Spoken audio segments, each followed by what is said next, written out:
Benih kecil yang penuh kuasa. Bacaan kita hari ini diambil dari 1 Tesalonika 1 ayat 5-10.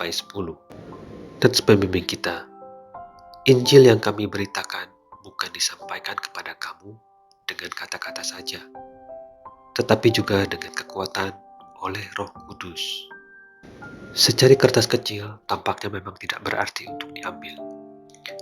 Namun seorang bapak muda mengambilnya dan apa yang dibacanya telah mengubahkan hidupnya. Sebagai pemeluk agama non-Kristen yang taat di India, ia sangat setia pada ajaran agamanya dan menjalankan hal-hal ritual sebagai bagian penting dari kehidupannya.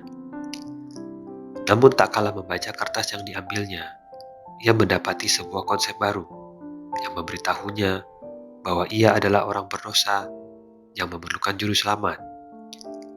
Akhirnya, ia memutuskan untuk beriman kepada Yesus Kristus yang menawarkan pengampunan atas dosa secara cuma-cuma kepada semua orang yang meminta kepadanya.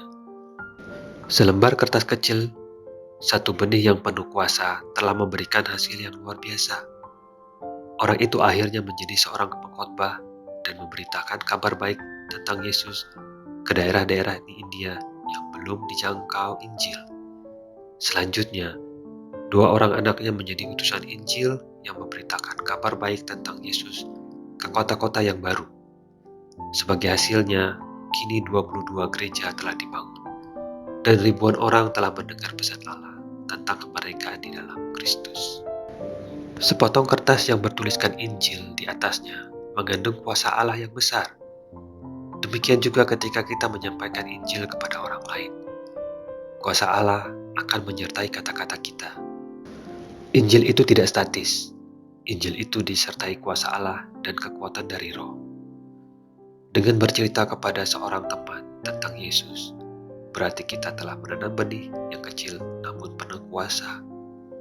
Kata-kata motivasi kita hari ini, kita menanam benih, tetapi Allah yang memberikan hasilnya.